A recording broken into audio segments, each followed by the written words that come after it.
Thank you for joining us today. We are very excited that we've had a wonderful attendance.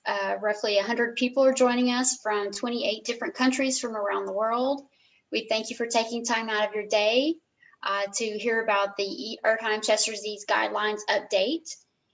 We'll be introducing our hosts and our speakers in just a moment. I just wanted to cover a couple of administrative things for Zoom. If you have a question throughout the meeting, feel free to pop it into the Q&A section. You can find that button on your bottom toolbar as shown on your screen. If you see a question that is similar to yours, please bump it up. We'll be sure to answer those. And those questions will be answered at the end of the meeting once the speakers are finished going through their slides flow. If you have any technical issues with sound, or if you have a question to raise your hand for anything, you can go into your chat section and write a note to the panelists or to the Histocytosis Association specifically. So without further ado, we'll go ahead and get started for today. And again, we thank you for joining us. We have Erdheim-Chester Disease Global Alliance President, Kathy Brewer, who will open up for us. And also partnering with Histocytosis Association, Deanna Fournier, the Executive Director, will also tell you a little bit about their organization. Thank you. Hi, everyone. It's great to see so many people here. A lot of familiar faces and some new ones as well, so welcome. For those who are not part of the ECD Global Alliance already, I would like to make sure you understand that our organization is here to support patients and medical community around the world. And I encourage you and your patients to join us if you have not already. At the end of the session, we will be sure to let you know how to do that. For now, I thank you for attending, and I thank Dr. Diamond and Dr. Goyal for presenting the information. I hope that you find it very interesting. I think you will. And with that, I'm very happy to say that we're partnering with the Histocytosis Association to bring you this webinar. And I'd like to pass it to Deanna Fournier, the Executive Director. Thank you so much, Kathy, and thank you so much, Jesse. And we're very excited to be partnering with the ECD Global Alliance for today's webinar.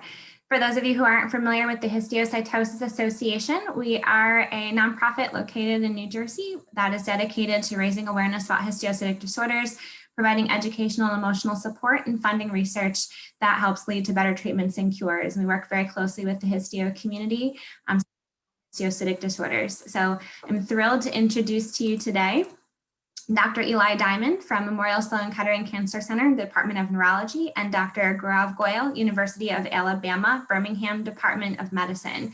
And I'm going to turn it over today to our speakers to take you through our webinar. Thank you.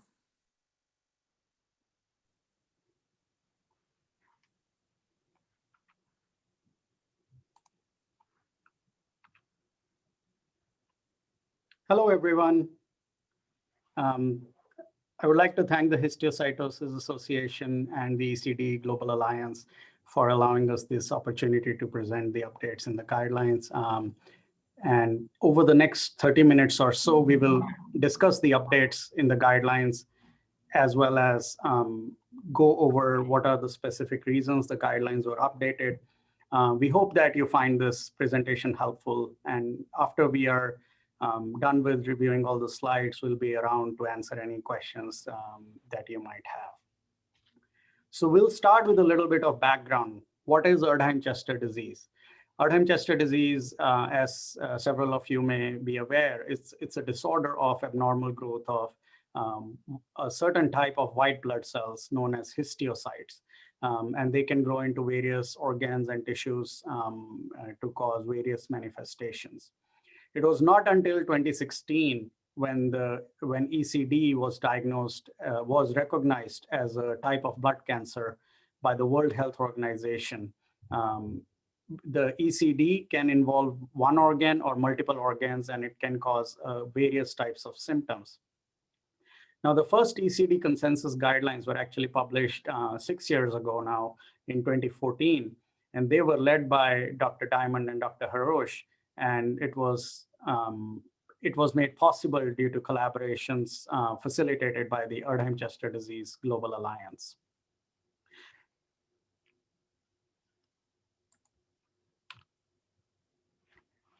The updated ECD guidelines were published in May 2020 in Blood. The reason for updating was due to various new data that came out in the last 5 years. The first thought about updating the guidelines was brought upon at the ECD Global Alliance meeting in 2017, and there were subsequent discussions in the following meetings. This led to creation of consensus statements and that were voted upon by all the members, and eventually culminating in the document that was published this year. As you can see, the number of authors is almost doubled since the 2014 guidelines, which actually shows that more and more physicians and scientists across the globe are actually engaged in the treatment and improving the outcomes of ECD and other histiocytosis. The question really comes up is, why were the new guidelines needed within 6 years? There were various reasons for that. And we learned more about ECD, I would say, in the last 5 to 10 years than we did in the 50 years before that. There were several updates since the guidelines. The first major update was the breakthrough that first approval of a drug for ECD by the US FDA was vemurafenib for patients with the BRAF V600E mutation. There were further data that came out on mutations beyond BRAF V600E, and some of these studies were led by Dr. Diamond and their group at Memorial Sloan Kettering, and several other studies across the globe. Another new trial was published using a mech inhibitor, cobimetinib, in ECD patients who do not have the BRAF V600E mutation. That was led by Dr. Diamond as well. In addition, one other critical new piece of data that came out was the NIH study on the natural history of ECD, and some other work that showed really what are the manifestations of ECD when we comprehensively evaluate patients. And that actually helps in the diagnosis and management of ECD patients in a better way. Hi, everyone. Good morning. I'm very grateful to be here. So this is this is just a drive-by of the ways that ECD can really be a head-to-toe disease. I'm going to go clockwise, starting with the nervous system. So, and these percentages here of organ predominance, they reflect the data of the French cohort and the NIH cohort. So ECD can affect the brain, often the dura or the brainstem and the cerebellum. There can be many endocrine manifestations, diabetes insipidus, and many others. ECD can involve arterial structures, most commonly the aorta, but many peripheral arteries as well. The most common cardiac areas involved would be the pericardium or right atrial structures. ECD can affect the bones, most classically in the legs, but can be throughout the skeleton, most often in the limbs, the appendicular skeleton. ECD can affect the testes in men, which can be visible by PET and can cause low testosterone levels. There's the classic retroperitoneal infiltration, which can cause perinephric infiltrates and at times renovascular hypertension. Involvement of the lung structures is most commonly the pleura. There can be many skin manifestations, but something unique to ECD would be xanthelasmas around the eyes, and then orbital masses leading to bulging of the eyes. A couple of features that I just want to mention as more, I don't want to say unique to LCH, but more distinctive of LCH would be a sort of a dural combined calvarial lesion, from the calvarium extending to the dura or vice versa. Lytic lesions of the calvarium, particularly of the mastoid, manifesting as what seems like chronic otitis. Painful red lesions of the skin, commonly in the scalp, crural areas, or the groin. Pulmonary Langerhans, which is a parenchymal, cystic and nodular disease often with a predominance for the apex of the lung, and that's known to happen in smokers. LCH can involve the lymph nodes, which can happen in ECD, but would be quite rare.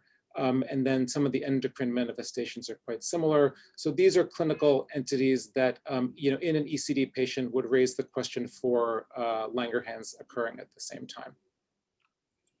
And then for ROSAI-DORFMAN disease, that can involve the nervous system, most often the dura, and can be very diffuse, bulky lesions at times. Also, the lymph nodes in ROSAI-DORFMAN would be much more common. Retroperitoneal manifestations are uncommon in RDD, but can look similar to Erdheim-Chester disease, can really occur anywhere in the bones, and is more kind of scattered and random kind of in its distribution rather than the sort of consolidated appearance in the legs like you see in ECD. ROSAI-DORFMAN can have skin lesions as well, kind of pink fleshy and subcutaneous masses, which is something a bit more common in RDD than the others.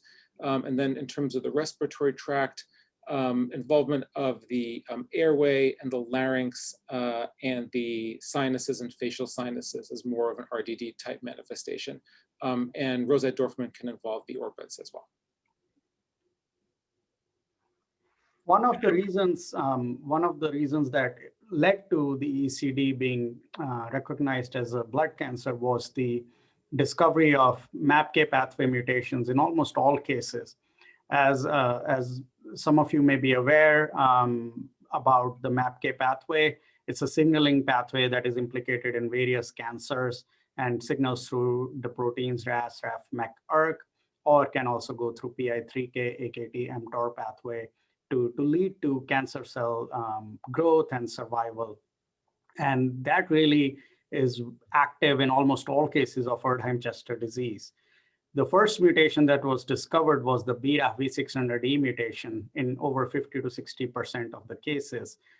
This is in the tissue biopsies that has been reported in various cohorts. However, in the last 5 years, we are learning that various other mutations in the MAPK pathway, such as MAP2K1, KRAS, NRAS, PIK3CA, ARAF mutations can be found in the rest of the cases. And it's important to notice that these are mutually exclusive in most cases, that if you have the BRAF mutation, it is less likely that you will have either of these mutations. In addition, we are learning that there are several kinase fusions that are seen in other cancers as well, ALK and RECT fusions, and some other rare mutations and BRAF indels that can be seen in these cases. As we sequence more and more cases, as more studies go on, this bucket of unknown mutations or unknown genetic alterations actually keeps shrinking because we are discovering new mutations. Most recently, CSF1R mutations were implicated in some histocytosis, and they have a targeted agent available as well. So, as I said, this is just, this has changed the diagnosis and management of Erdheim-Chester disease throughout. One other realization over the last 5 years was that ECD diagnosis is not simply a pathologic diagnosis. What does that mean? In most other cancers, we can simply look at the tissue biopsy under the microscope and make the diagnosis that this is this particular kind of cancer. However, in ECD, the tissue biopsy findings can be fairly non-specific, and they may not be very characteristic of ECD alone, ECD specifically. That is why we now call ECD as a clinical pathologic diagnosis, where you need to have some clinical features that are suggestive of ECD, as noted by Dr. Diamond earlier, in combination with the histopathologic findings and or the presence of one of those MAPK pathway mutations or fusions that were mentioned in the slide earlier. So the characteristic finding for ECD that can be almost diagnostic in a lot of cases is the long bone involvement around the knees. Over 95% of cases on PET scan or bone scans, xanthelasmas around the eye, hairy kidney with wispy infiltration around the kidneys, right atrial mass or AV mass can be seen on cardiac MRI. Coated aorta can occur throughout the aorta in the chest or the abdomen. And finally, posterior fossa lesions such as cerebellar lesions or pituitary involvement can be seen as well. Under the microscope, historically, classically, ECD has been known as the major finding has been known as the foamy histiocytes, sort of histiocytes that appear foamy in appearance. They are typically, these are the markers that define ECD or at least ECD-like findings. The term is xanthogranulomatous inflammation in pathology. They are typically CD68 or CD163 positive and factor 13A positive. Now in LCH, there is a marker called a CD1A, which is typically negative in ECD. Now, BRAF V600E testing can be done by immunohistochemical methods using stains that can be positive in 50 to 60% cases, or by molecular methods that Dr. Diamond will mention later on. The main takeaway from this is you could have rare situations where you don't have the knee bone involvement, like 5% or less than that cases, but you have other clinical manifestations, the histopathologic findings, and the presence of one of these MAP kinase pathway mutations or fusions that are characteristic of ECD. You can still make a diagnosis. The challenge really occurs in those 5% cases where you either don't have the histopathologic features because of a lot of fibrosis, where the clinical features can actually help the diagnosis. So it's really a combination of clinical, pathological, as well as molecular findings, which can actually lead to the diagnosis of Erdheim-Chester disease. So this here, this is meant to be the roadmap for the comprehensive evaluation of an ECD patient from elements of the history and the examination, and this reflects the experience of, ECD authors and existing literature about what kinds of symptoms and manifestations are found in ECD patients, and what kind of subspecialty consultations may be needed for detailed evaluation of symptoms, or for anticipated management of toxicities, targeted treatment. But I want to just point out that the backbone from a radiologic standpoint, Gaurav, if you can click, would be the PET CT, if possible, from the entire body, including the distal extremities. That's to look for lesions in the legs. An MRI of the brain with contrast, and a cardiac MRI. So that's really considered the imaging backbone for a staging evaluation for ECD. And then also molecular profiling of tumor tissue, first for BRAF V600 sequencing, and then in the case of BRAF wild type disease, next generation sequencing of tumor material for MAPK pathway and now other mutations, and then in some instances RNA sequencing for fusion analysis, to detect those uncommon fusions.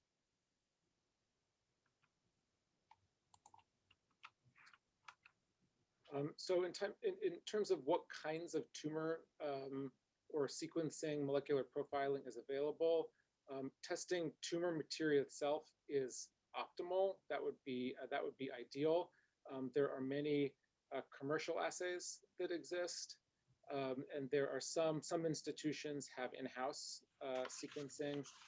You can sequence just for the single BRAF gene with PCR methods, or BRAF can be included in next generation sequencing panels.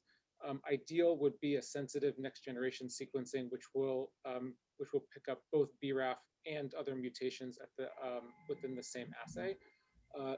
There are different assays for RNA sequencing for fusions, and it is important to know that bone biopsies often with some decalcification methods, the material may not be suitable for genotyping. So if you have a patient who's getting a bone biopsy, you can tell your pathologists to decalcify in a way that is suitable for sequencing, or to at least preserve one piece of biopsy material and not decalcify it. Blood-based assays are evolving. and promising, probably not as ready for prime time as tissue-based sequencing. These are quote unquote liquid biopsies of cell-free DNA from the blood. The BRAF sequencing is felt to be accurate when positive, but both the BRAF assay and next generation sequencing are not entirely sensitive, and a negative result does not mean that a mutation is not present. There is an initiative at my institution called Make an Impact, which is a philanthropy-funded program that we can sequence ECD material from really anywhere in the world at no charge. So if you have any cases that would benefit from sequencing, please do reach out to me about that. So treatment options of ECD have really evolved over the last few years. We now like to think about treatment options as in two buckets. One is the targeted therapies, which include the BRAF inhibitors and the mech inhibitors. The other larger bucket is the conventional agents that have been used over the last several decades in ECD and other histiocytosis. It is to be noted that out of all these treatments, only vemurafenib is approved for treatment by the US FDA for BRAF V600E mutant ECD. However, dabrafenib is another agent in BRAF inhibitor that can be used and has been reported to be equally successful. Similarly, there are mech inhibitors that can be used for patients who do not have the BRAF V600E mutation, and cobimetinib, trametinib are more commonly used ones. Under the conventional agents, the most commonly used agent historically has been interferon. Pegylated interferon alpha has now lately been shown to be a little more tolerated and can be a treatment worth considering. Single agent chemotherapy, most commonly utilized agents are cladribine and cytarabine. The responses are variable. They are not as robust as the targeted therapy, but certainly in areas where targeted therapies are not available or for various other reasons, these agents can be considered as well. Since a lot of ECD patients were being evaluated historically by rheumatologists, anti-cytokine and biologic therapies using interleukin-1, interleukin-6 inhibitors such as anakinra and tocilizumab have been used as well. The most data exists for anakinra with variable efficacy, and it can be considered in mild ECD cases, but certainly not, in most cases, not currently considered as a frontline therapy. Some other treatments that have been reported to be used which are not very commonly used are imatinib, radiation therapy, steroids. Sirolimus is another agent that has been reported in a clinical trial with some benefit as well. But this list sort of gives you an idea of what all treatments have been reported in ECD. Most ECD patients need treatment by the time of diagnosis, either due to symptom burden, involvement of critical organs, brain, heart, lungs, liver, and so forth. However, there is this very small subgroup or very rare exception of cases where they have isolated bone-only disease or a little infiltration around the kidney, where they don't have much symptoms, where you could consider monitoring them, but with close surveillance of their symptom progression. Because what we know about ECD is that it does, in most cases, it will progress if we don't treat the disease. So you have to keep a close eye on these patients. For most patients that require treatment, we encourage enrollment in a clinical trial if available close to you. However, as you can see, the treatment algorithm for ECD really has delved into this whole concept of precision oncology, where the first fork in the road is, what is the mutation status? As you can see, this orange line here. If they have the BRAF V600E mutation, which is seen in 50 to 60% cases, we would recommend, or the guidelines recommend, consideration of a BRAF inhibitor in these cases. Could be vemurafenib, which is approved, or dabrafenib. In severe cases, which have a lot of symptom burden, lot of organ involvement, definitely we would suggest using a BRAF inhibitor. But if there are non-severe cases, you could consider other conventional agents that were listed earlier as well. Now, there will be cases where you don't have the BRAF V600E mutation, and you have other MAP kinase mutations such as MAP2K1, KRAS, NRAS, and so forth. In those cases, except the cases with the kinase fusions, you could consider a mech inhibitor, such as cobimetinib or trametinib for therapy, as it has shown almost near 100% responses in those mutation cases. Or you could consider one of the conventional agents, such as interferon, cladribine, cytarabine, and so forth.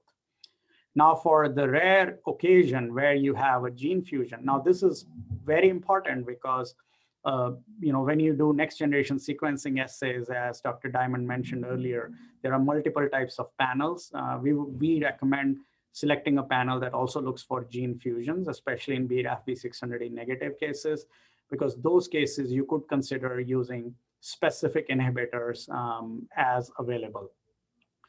You could consider conventional agents if you don't have the specific inhibitors. Now, there are, again, rare instances where you cannot test the BRAF mutation, either due to very low cellularity in the tissue, or the patient is acutely sick, where you don't have the time to actually wait for a molecular test to come back, or for various other reasons. If it's a bone biopsy that's been decalcified and you're not able to test quickly, you could consider conventional MEK inhibitor therapy, such as cobimetinib or trametinib, or another conventional agents to actually reverse the disease process quickly if possible. But as you can see, again, I would highlight that this has been a major shift in the management of ECD, and we outlined this in the guidelines as well. Once treatment is started for ECD, the response assessment, it would include some sort of imaging studies every 3 to 6 months. We recommend doing an FDG PET-CT scan full body initially every 3 to 6 months until you achieve the best response. It is to be noted that patients on targeted therapies such as BRAF and MEK inhibitors can take up to 3 to 6 months to attain the best response. So, repeat imaging can show continued improvement. And then you may need to do specific organ imaging, such as MRI of the brain, MRI of the spine, CT scans, and so forth, depending on what organs are involved.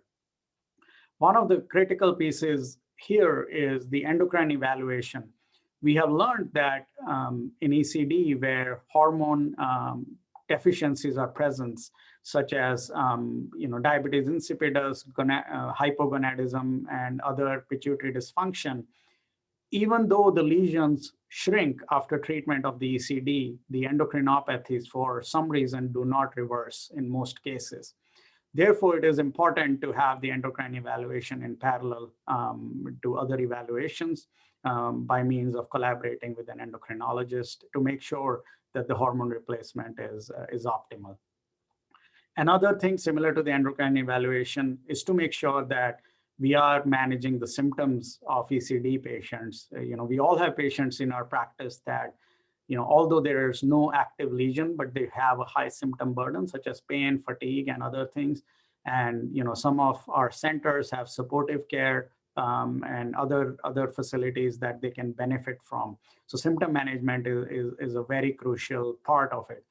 Another part of this also is the targeted therapy side effect management, which Dr. Diamond will talk about later, which also is a part of this evaluation, and that has to be managed aggressively alongside. And other tests may be needed as depending on what abnormalities were present at diagnosis to evaluate response assessment. So, with the emergence of BRAF and MEK inhibitors and the duration of treatment that patients are treated upon, one of the most prominent emerging things to deal with has been side effects of targeted therapies. These can be from mild to severe. Also, unlike other types of treatments, the side effects can emerge months after a medication is started. It's not like other medications where you're only going to see a side effect, within the brief initial period of treatment. You can think about toxicities as either dose limiting or treatment limiting. We try as best we can to make toxicities dose limiting rather than treatment limiting.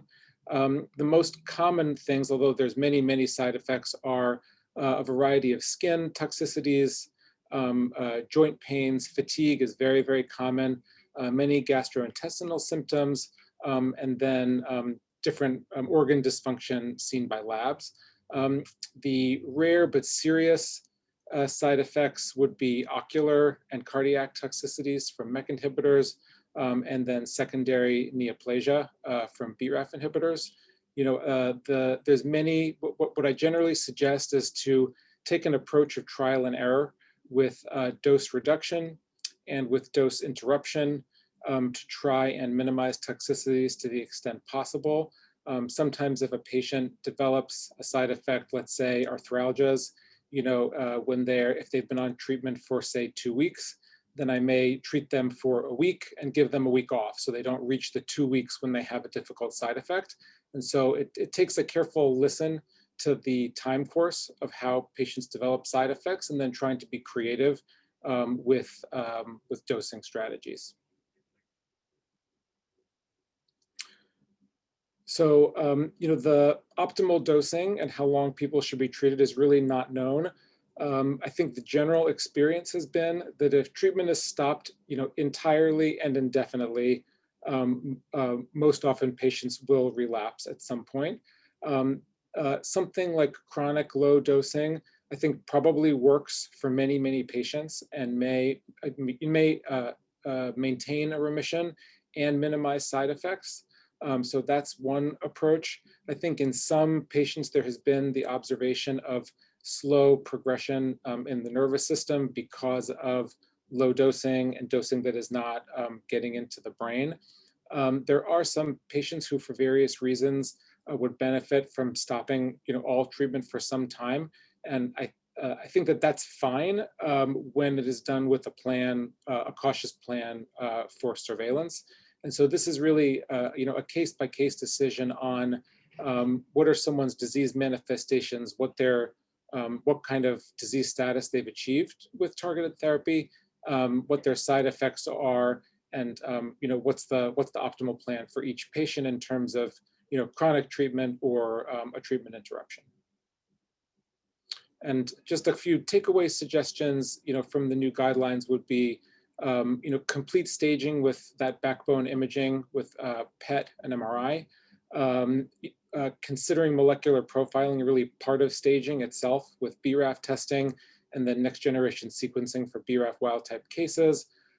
Getting a handle on toxicities of targeted therapy and being adaptive and creative with dosing.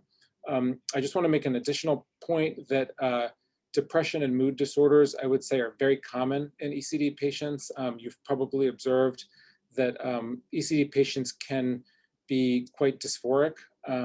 And I would encourage you to not simply chalk that up to coping with a difficult situation, even though they are coping with a difficult situation, and consider antidepressants, because I believe they can really give patients a boost.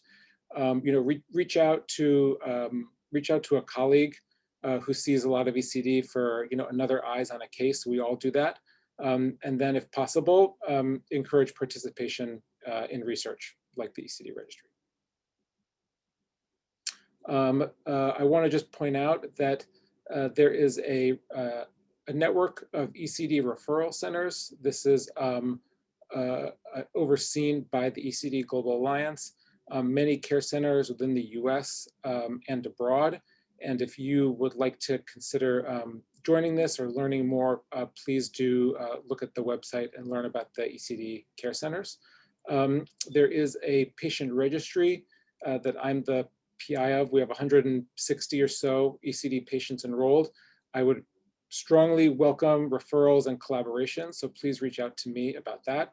And I've recently learned that the Leukemia and Lymphoma Society has ECD registered as one of its related entities, and that can lead to benefits such as copay assistance.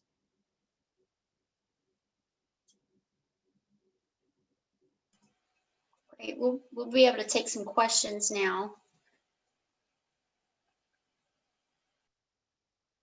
The first question is by Kevin O'Brien. Question is, what about corticosteroids? So we actually tackle this specific question in the guidelines as well. Corticosteroids can be sometimes helpful when there is a lot of inflammation. I've used it in cases where there is ocular involvement or retroorbital involvement to decrease the inflammation. But typically ECD does not respond to corticosteroid treatments. There may be rare cases, but as far as in terms of treatment options, we would not consider them as a treatment of ECD. The next question is by Dr. Martin Cole. The question is, do you think that Vinblastine should remain on the list of therapies because it does not seem to play a role in salvage and the likelihood of neurotoxicity is much greater in older adults? I agree with that point. Just listed it there because it has been reported in the past, but I don't think it has been used in our discussions within the ECD physicians who wrote the guidelines as with us. It's not been used much, and it's actually not considered as one of the therapies that should be used currently with all the other available treatments. Then next question is Muhammad Atta. I don't know if I'm saying that name right, but is it possible for ECD to present with only peritoneal membrane involvement with ascites? I have a patient presenting like this with histocytosis on peritoneal biopsy. Eli, do you want to take this? I mean, I have seen very uncommonly ECD patients with ascites, really only a handful of times. And so I would kind of, I would place that in the context of whether there are bone lesions to suggest ECD. If there was a more typical picture and there are peritoneal lesions, because that can certainly happen in ECD, then that would fit. But as a sole manifestation in the absence of bone lesions, I would say the burden of proof is high, and you'd want to find a mutation to substantiate an ECD diagnosis for something like that. Next one is from Dr. Vishnu Reddy, is how reliable / sensitive is liquid biopsy alone with typical imaging studies of ECD without tissue biopsy? I think that's a very good question. We like to get a tissue diagnosis as well as molecular diagnosis wherever possible in most cases. The liquid biopsy, meaning from the blood or urine historically, has been shown to correlate well in the case of BRAF V600E mutation, not so much as well in other mutations, but certainly is one of the options to consider. But if you have typical imaging studies such as bone involvement with right atrial tumor, there have been rare instances where you could call it ECD. But again, I would say the caveat that tissue biopsy is encouraged, and that's what our guidelines suggest. Eli, do you have any thoughts on that? No, I would say the same. When it's positive, especially BRAF, but I'm just not sure that all patients have a great deal of cell-free DNA. And I don't think that it is sort of ready as the primary molecular profiling modality right now. Next question is, has manic problems been seen in patients with vemurafenib? I will let Eli answer that since he was the leader on the vemurafenib study. I have not seen mood disorder related to vemurafenib per se, not in my observation. And then ECD by itself, as we had mentioned, can cause mood disorders. So it may be more related to the function of the disease in some cases. Next question is by Dr. Alfasi. Given the need for continued targeted therapy in most patients, could this be a revival for treatment with pegylated interferon alpha in patients who are in remission in order to see whether a beneficial effect on stem cells is seen.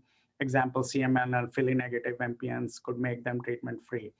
So this is a very good and important question, and something that we are trying to answer is really the question about induction consolidation sort of approach, maybe starting with a targeted therapy and consolidating to get rid of the stem cells, maybe by using, I'm not so sure about pegylated interferon alpha, as reports of recurrence of disease after stopping it after a couple of years have been there, but perhaps chemotherapy or something like that could be considered and is being looked into. Next question is, in older patients with comorbidities with CHF, would you consider a MEK inhibitor, Eli? Yeah, so the broad guidance would be for an ejection fraction under 50% that a MEK inhibitor is hazardous.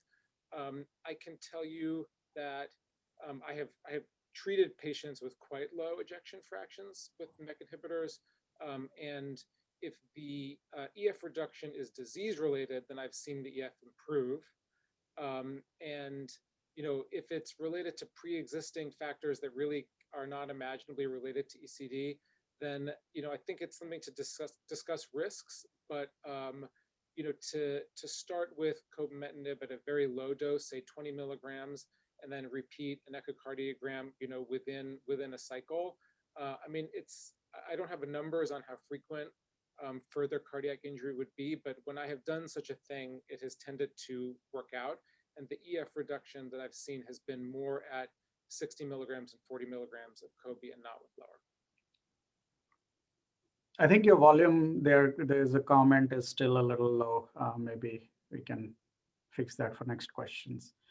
Next question is how long it may take to develop a full-blown ECD clinical syndrome, and what are the most frequent presenting signs, symptoms? ECD actually, when we reviewed our cohorts, when I also reviewed our data within Mayo Clinic, it was kind of disheartening to see, and even in the NIH study, the median time to diagnosis was around 4 years, and there were patients where the diagnosis was, it took at least 10 years from initial symptom onset for diagnosis. The part of the reason is there is no telltale clinical sign or symptom that could say, or a blood test that could tell you that this is ECD. That is why the first point of contact where these patients present is the most important. Where will these patients present? They're not going to come to the hematologist, oncologist, first of all. They would either go to their primary care physician. Most common sign symptom is pain in the bones, maybe close to the knees. The other sign symptoms can be ascribed to what organs are involved. Another common feature is central diabetes insipidus in cases where other pathology cannot be found and the patient has a bone pain. We would encourage endocrinologists to think about ECD or even LCH. Others are due to posterior cerebellar involvement, due to ataxia, they are not able to walk, and other fatigue and non-specific symptoms. But really, there is no one classic feature that will say that this is ECD in terms of the clinical symptoms. But yes, if you do imaging studies, you see any of those findings, that would be more suggestive of ECD.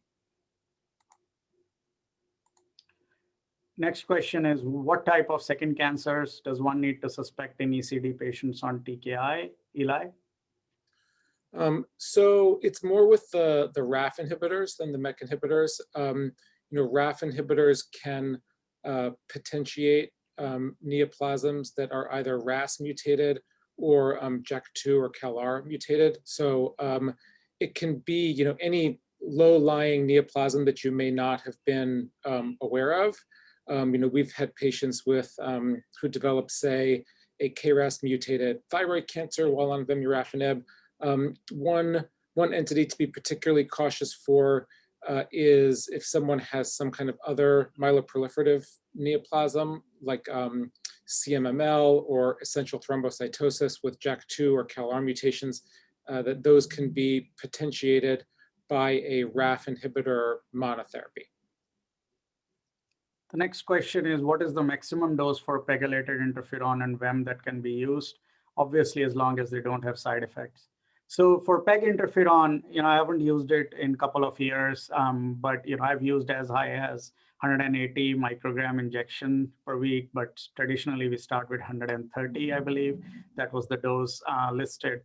But for vemurafenib, the FDA approved dose is 960 milligram BID. However, has to be noted in that trial, most patients actually require dose reduction. So we actually don't usually recommend starting with that high dose.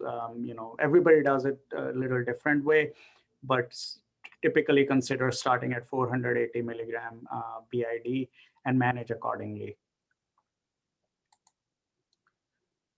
Is there any experience with combined inhibitory therapy in pediatric ECD cases, Eli? Few. I'm aware of a small number of pediatric ECD cases, which is to say, very, very typical ECD phenotype with bone lesions in the femurs and tibia, something that really looks like an adult with ECD in a very young person, treated with combined BRAF and mech inhibitors with very favorable response. It's on the level of anecdote, but the few cases that I'm aware of have been very favorable with kinase inhibitors. The next question is, what type of second cancers? I think this has been answered in patients on TKI. How do you manage painful skin toxicity with MEK inhibitors, Eli? So I'm strongly reliant upon my dermatology colleagues. I can tell you that we often prophylax our MEK inhibitor patients with a combination of a topical steroid to the face and oral minocycline.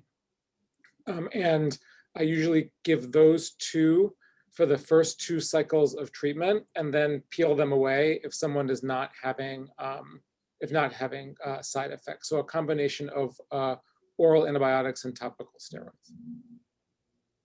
Next question is, how do you treat mixed LCH-ECD? In the overlap entity of LCH-ECD, actually, interestingly, there were higher prevalence of BRAF V600E mutation than seen in ECD or LCH alone. I would say close to 70%. We would still suggest sort of treating the same way if there is a BRAF mutation and going through the algorithm. A lot of these cases, most of the disease is driven by the ECD component, but you have to.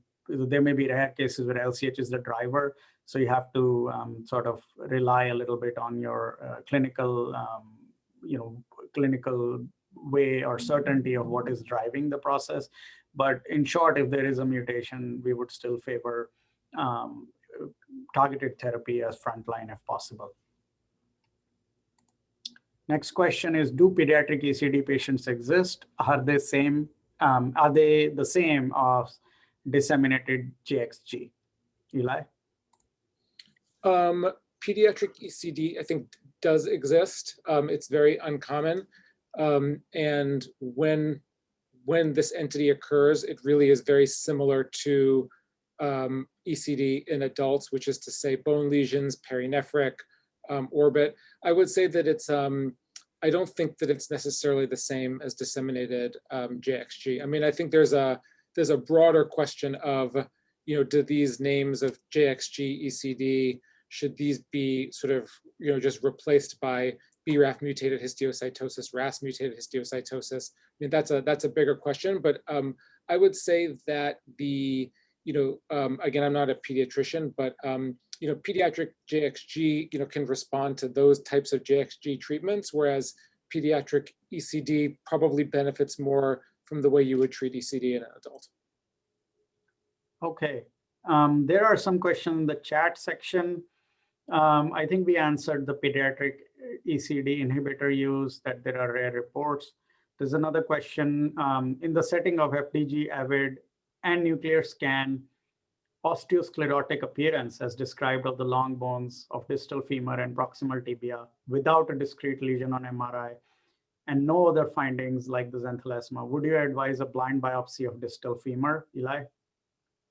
So if, I I'm not sure. I guess the question is, if you have the characteristic bone lesions, would you recommend, and there is no other site, would you recommend a bone biopsy of distal femur? Yeah, I mean, I don't do an MRI for all patients. You know, we would, for a biopsy, go after a sclerotic area that is the most avid on PET. Next question is on BRAF positive cases. Why are MEK inhibitors also used as dual therapy with BRAF inhibitors if MEK inhibitors are for BRAF negative cases? So, you know, there are, you know, a lot of this is initially was borrowed from the melanoma literature, where the thought is that if you combine BRAF and MEK at the same time, you potentiate the blockade of the MAP kinase pathway, as well as another major reason is you reduce the side effects from the BRAF inhibitor, especially cutaneous toxicities and skin cancers. So that is one reason. There are some reports now that are published where combination therapy can provide robust response.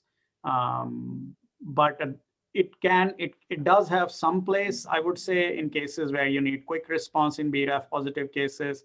It can also allow you to reduce the dose of both the agents and give them together. But currently, you know, it's not usually recommended in BRAF positive cases to combine them. Eli, do you have any additional thoughts on that question? Yeah, I would just say that, you know, combining BRAF and MEK for BRAF mutated disease is something that is borrowed. That's a borrowed idea from other BRAF mutated cancers where the dual treatment is more effective than monotherapy. I think that there is an instinct that is the case in ECD, but that is not proven. And there may be a benefit of mitigating side effects by having the agents together. And I think there may be a benefit of superior CNS effect of both. So I think that the reflex to treat with both is borrowed from other cancers, is not necessarily proven, but has a rationale for some patients. Agree. I think we don't have any more questions unless I'm missing anything. Jesse and Deanna. I think we got them all. Great questions. And we want to thank both the speakers for taking time out today and planning for this meeting, sharing this document is very important. And if you have any more questions, feel free to reach out to us. We have our contact information up. I'm going to switch that for me. For both the speakers and the hosts. So like I said, feel free to reach out if you have any further questions. We hope you stay in touch with us to hear about more webinars coming your way. Also, you will be getting an email following the meeting. Please take time to fill out our survey. This helps us improve this program for future webinars. We want to continue to improve. And you will also receive the slides and the recording along with additional information on clinical trials, the registry that Dr. Diamond mentioned earlier, and also a meeting link for a histiotumor board that's coming up. And we hope that you stay in touch with us on our mailing list so that you can get invited to our event next year and future webinars. Thank you again, and we hope to hear from you soon. Thanks, everyone. Thank you. Thank you. Thank you, everyone. Great presentation. Thank you very much. Very good.